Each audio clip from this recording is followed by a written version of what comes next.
Shalom, senang berjumpa dengan Bapak Ibu untuk membagikan kebenaran firman Tuhan yang pada kesempatan ini mengangkat tema seia sekata, erat bersatu, dan sehati sepikir dengan bacaan Alkitab 1 Korintus pasal 1 ayat 10 sampai ayat 17.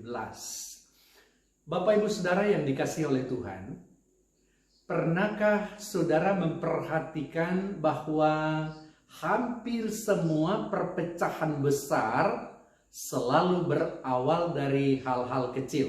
Salah paham, perbedaan pendapat, ego yang tidak mau mengalah, atau keinginan untuk merasa paling benar. Di keluarga, di komunitas, di tempat kerja, bahkan di gereja sekalipun, perpecahan seringkali tidak datang tiba-tiba, melainkan tumbuh perlahan ketika hati tidak mau lagi berjalan bersama. Bapak Ibu Saudara yang dikasihi oleh Tuhan, gereja yang seharusnya menjadi tempat di mana kasih Kristus dinyatakan, namun pada kenyataannya gereja juga tidak kebal terhadap konflik dan perpecahan. Ada yang merasa kelompoknya paling rohani, pelayanannya paling benar, atau pemimpinnya paling hebat. Akibatnya, kesatuan yang seharusnya menjadi kekuatan justru berubah menjadi kelemahan. Saudara, kondisi inilah yang juga terjadi di jemaat Korintus.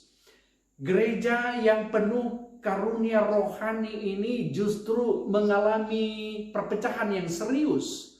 Oleh sebab itu, melalui Rasul Paulus, Tuhan menyampaikan nasihat yang sangat relevan bagi kita hari ini, yakni panggilan untuk seia sekata, erat bersatu, dan sehati sepikir. Bapak Ibu Saudara yang dikasihi Tuhan, melalui bacaan ini Paulus menulis surat kepada jemaat di Korintus yang sedang terpecah ke dalam kelompok-kelompok. Ada yang berkata, aku dari golongan Paulus, golongan Apolos, aku dari golongan Kefas. Bahkan ada yang merasa paling rohani dengan berkata, aku dari golongan Kristus. Paulus melihat ini sebagai masalah serius, saudara. Perpecahan bukan sekadar perbedaan selera atau pendapat, tetapi sebuah ancaman terhadap kesaksian gereja dan inti dari Injil itu sendiri. Itulah sebabnya Paulus merasa sangat perlu untuk menyampaikan beberapa hal penting. Pertama, panggilan untuk seia sekata. Paulus memulai dengan sebuah seruan yang sangat kuat di ayat 10. Aku menasihatkan kamu, saudara-saudara, demi nama Tuhan kita Yesus Kristus, supaya kamu seia sekata. Saudara, seia sekata bukan berarti semua orang harus sama pendapat dalam segala hal, melainkan memiliki pengakuan dan arah yang sama di dalam Kristus.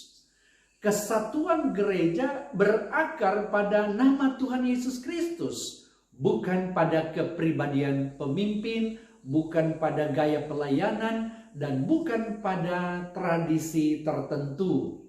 Paulus memberi penekanan bahwa jemaat harus berbicara dalam semangat yang sama, bukan saling menjatuhkan, bukan saling menghakimi atau memecah belah. Ketika gereja kehilangan seia sekata, maka suara Injil menjadi kabur dan dunia sulit melihat kasih Kristus di dalamnya. Karena itu pertanyaannya bagi kita semua adalah, apakah perkataan kita membangun kesatuan atau justru memperlebar jurang perpecahan? Yang kedua, panggilan untuk erat bersatu.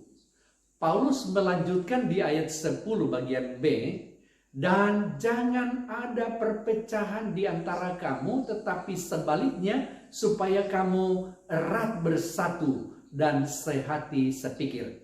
Saudara, erat bersatu berarti terikat kuat seperti tubuh yang utuh. Paulus sering memakai gambaran tubuh untuk gereja karena tubuh yang terpisah tidak mungkin hidup. Perpecahan membuat gereja lemah, tidak efektif, dan kehilangan kuasa kesaksiannya. Kesatuan tidak terjadi secara otomatis, saudara. Ia membutuhkan kerendahan hati, kesediaan untuk mengampuni, dan komitmen untuk mendahulukan kepentingan bersama daripada ego pribadi. Gereja yang erat bersatu adalah gereja yang mau berjalan bersama meskipun ada perbedaan latar belakang, perbedaan karakter, dan perbedaan pendapat. Kesatuan bukanlah pilihan tambahan, saudara, melainkan kehendak Tuhan bagi tubuh Kristus. Yang ketiga, bahaya mengidolakan manusia. Ayat 11 sampai 13. Paulus kemudian mengungkap sumber perpecahan jemaat Korintus. Mereka mulai mengidolakan pemimpin rohani. Mereka lebih bangga menyebut nama Paulus, Apolos, atau Kefas daripada nama Kristus. Itu sebabnya Paulus dengan tegas bertanya, adakah Kristus terbagi-bagi? Apakah Paulus disalibkan bagi kamu? Pertanyaan ini menyadarkan jemaat bahwa fokus mereka telah bergeser. Ketika manusia ditempatkan di pusat, maka Kristus menjadi tersingkir. Gereja menjadi arena persaingan, bukan persekutuan. Hal ini juga menjadi peringatan bagi kita hari ini. Pemimpin rohani adalah alat Tuhan, bukan pusat iman kita. Gereja yang sehat adalah gereja yang memuliakan Kristus, bukan memuliakan manusia. Yang keempat, Injil sebagai dasar kesatuan. Ayat 14 sampai 17. Paulus menegaskan bahwa inti pelayanannya bukanlah membangun pengikut pribadi, melainkan memberitakan Injil. Baptisan, pelayanan, dan karunia rohani semuanya penting, tetapi tidak boleh menggantikan Injil salib Kristus. Kesatuan sejati hanya mungkin terjadi ketika Injil menjadi pusat kehidupan gereja. Salib Kristus meruntuhkan kesombongan, menyatukan orang-orang berdosa, dan memanggil kita untuk hidup di dalam kasih. Tanpa Injil, kesatuan hanyalah slogan. Dengan Injil, kesatuan menjadi kesaksian yang hidup. Bapak, Ibu, Saudara yang dikasihi oleh Tuhan, melalui firman Tuhan hari ini kita diingatkan bahwa gereja dipanggil untuk seia sekata, erat bersatu, dan sehati sepikir. Bukan karena kita sempurna, tetapi karena Kristus telah lebih dahulu menyatukan kita melalui salibnya. Karena itu, marilah kita memeriksa hati kita masing-masing. Apakah kita masih menyimpan kepahitan terhadap sesama? Apakah kita lebih membela ego daripada kesatuan?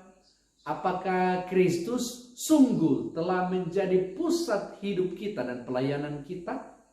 Kiranya Roh Kudus menolong kita untuk merendahkan hati, mengutamakan kasih, dan hidup sebagai satu tubuh di dalam Kristus. Dengan demikian, dunia akan melihat bahwa kita adalah murid-muridnya, bukan karena keseragaman, tetapi karena kasih dan kesatuan di dalam Kristus.